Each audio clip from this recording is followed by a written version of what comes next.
Ma'am के college से 2 teachers train हुए थे हमारी ट्रेनिंग सेशंस में, और जब वो ट्रेन्ड टीचर्स अपने कॉलेज वापस गए तो उनके पास जो डॉक्यूमेंट्स थे जो हमने दिए थे, हमने वीडियोस दिए थे, तो वो थे। और शायद स्टाफ रूम में मैम ने उनके डॉक्यूमेंट्स को देखा होगा। मैम ने देखा और उसको समझा, और मैम को बहुत ही इसको अच्छा लगा वो पूरा कोर्स कंटेंट। तो मैम ने एक पहल की, मैम ने एक यूट्यूब लाइव सेशन किया, स्वयं से किया, और उसमें enhancing the value of girl child course के बारे में बताया। और उस कोर्स का 1 घंटे का पूरा एक सेशन यूट्यूब लाइव के माध्यम से किया, और लगभग 200-250 बच्चों ने उस सेशन को अटेंड किया। मैम, मैं चाहूंगा आप अपने इस इनिशिएटिव के बारे में हमारी ऑडियंस को बताएं। Thank you. आप सभी मेरा अभिवादन स्वीकार करें। मैं डॉक्टर ममता पांडे, गवर्नमेंट कॉलेज जयसिंह नगर से हूँ, असिस्टेंट प्रोफेसर पॉलिटिकल साइंस की। शुभम, मैं आपको बताऊं, ये बताना मैं भूल गई थी, मैंने अक्टूबर में एक यूट्यूब में अपना एक लेक्चर डाला। जो अपने यहाँ के CGI हैं डॉक्टर चंद्रचूड़ जी, उन्होंने एक हैंडबुक जारी करी जेंडर इक्वलिटी पर। पॉलिटिकल साइंस की हूँ तो मुझे लगा जब सुप्रीम कोर्ट पढ़ाऊंगी तो बच्चों को ये अपडेट हो जाएगा, CC में ये अपन पूछेंगे, प्रोजेक्ट तैयार कर रहे हैं, इसलिए मैंने एक CC के लिए ये प्रोजेक्ट के लिए बनाया। अक्टूबर में ये बनाया, नवंबर में मेरे यहाँ से सर लोग रीडिंग मटेरियल मुझे दिखाए, तो मुझे इतना अपील हुआ क्योंकि वो जो CGI जी ने 40 शब्द उसमें से हटाए। ये स्टीरियोटाइप ही चला आ रहा था। सबसे पहला स्टीरियोटाइप तो अंग्रेजों के ज़माने में हटाया गया था कि कंगाल कहा जा रहा था, तो उन्होंने कहा था नहीं, कंगाल हटाइए, निर्धन कहिए, क्योंकि उस वक्त वो व्यक्ति हर्ट होता है जिसको अपन कंगाल कहते हैं, तो उस ज़माने में निर्धन बना। फिर अब तक, अभी तक अक्टूबर 2024 तक, अक्टूबर 23 तक ये हो रहा था कि 40 ऐसे शब्द थे जिनसे कि जो हमारी गरिमा है वो क्षति पहुंच रही थी लड़कों को, महिलाओं को। मतलब वकालत के पेशे में कहा गया कि आप इन 40 शब्दों को हटाएंगे। उन्होंने रिसर्च करवाई और कहा ये 40 शब्द आपको हटाने पड़ेंगे क्योंकि स्टीरियोटाइप इससे झलकता है और हमको जेंडर इक्वलिटी नहीं देखने को मिल रही है। यदि हम अभी नहीं हटाएंगे तो फिर ये जड़ें तो जमी हुई हैं, उखड़ नहीं पाएंगी। ऐसे ऐसे शब्द हटाए गए।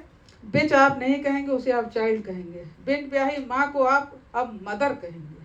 उसे रिस्पेक्ट चाहिए सोसाइटी में, वो कैसे जिएगी, उसे आप चाहिए। कोई उत्तेजक कपड़े आप बार बार वकालत के दौरान, अपनी दलील के दौरान कहते हैं उसने उत्तेजक कपड़े पहने होते, नहीं, आपको ड्रेस कहना पड़ेगा, क्योंकि हम, आप भी वही वही बोलते हैं, हम भी डिसीजन में वही बोलते हैं, हमको अपने ये सब चीज़ें हटानी पड़ेंगी। तो मैं इन शब्दों से और उस परिस्थिति से थोड़ा सा जूझ रही थी, इसी बीच ये आ गया। तो फिर तो ये लगा कि हमारे बच्चों को बताना बहुत ज़रूरी है, तो इसलिए मैंने पूरे मॉड्यूल देखे। मैं जब पढ़ाई रही थी, खूब सारे प्रश्न उसमें आ रहे थे लाइव में। मेरा चूँकि मैंने घर से लाइव किया था, मुझे कोई अनुभव नहीं था, तो मैंने उन सब प्रश्नों को नहीं पढ़ पा रही थी। मैंने उन प्रश्नों को बाद में पढ़ने की कोशिश की, मैंने जवाब दिया। तो देखिए आजकल बहुत सारी परेशानियां हैं। लिव इन तो सबसे ज़्यादा प्रॉब्लम है। तो लिव इन में रहने वाली कई लड़कियों के, ये आजकल देखिए सभी एडल्ट बच्चे बैठे हैं, बहुत ज़्यादा आजकल ये फैशन सा चल रहा है जब से हाई कोर्ट ने, सुप्रीम कोर्ट ने इसको अलाउ कर दिया है। तो लिव इन के बच्चों में कई लोगों ने मुझसे प्रश्न पूछे। एक उसमें शब्द एक आया था IUT, डॉक्टर साहब बताएंगे उसमें। IUT एक शब्द है, ये कोई है, यूट्रस में उसे डाला जाता है, उसका कैसे उपयोग करना है और आगे चल के हम कैसे गंभीर बीमारियों से बच सकते हैं।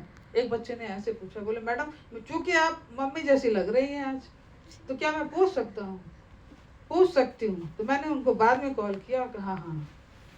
तो एक ये मेरा इतना ऐसा अनुभव, मुझे लगा यदि मैं आज ये नहीं कहती तो कैसे होता। एक बच्ची ने कॉल किया, मेरे कॉलेज की नहीं थी, कि आपने साइबर क्राइम के बारे में बताया है 1903, आप ही के उससे मैंने लिटरेचर से पढ़ा था।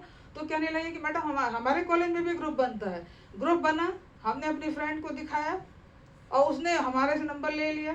और कई बार यदि मेरी शादी तय हो गई, मैंने अपने फ्रेंड को वो नंबर दे दिया और उसके बाद से शादी टूट गई और वो मेरे से मिसयूज कर रहा है मेरा उस नंबर का। तो मुझको क्या करना चाहिए?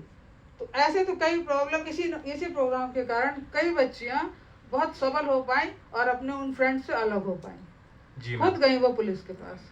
जी मैम। हाँ जी मैम, बहुत बहुत धन्यवाद। बहुत अच्छी बात जी मैम, आगे का क्या, मतलब अभी आपने एक YouTube लाइव किया, कई सारे क्वेश्चंस आए, उसको आपने सॉल्व किया, कोई आपका आगे का प्लान है इस कोर्स को आप आगे आगे का कैसे ले देखिए, जाना मैंने चाहते हैं? शुभम आपसे उस दिन कहा था कि 7 से 11 वर्ष का भी ये पहला मॉड्यूल है, और ये जो अर्ली पीरियड वाली बात आ रही है वो तो बस इसी एज में शुरू हो रही है। तो ये तो ग्रास रूट से ही शुरू होना चाहिए। यहाँ तो हमको बड़े बच्चे मिल रहे हैं, कभी कभी शेयर कर ही ले रहे हैं, मगर वो बच्चियाँ आनंदी के साथ की कुछ बच्चियाँ, और आज भी मैंने उसमें बताया है अधिकांश बच्चे वो बच्चियाँ क्लास छोड़ देती हैं क्योंकि उनको इंफ्रास्ट्रक्चर नहीं मिल रहा है।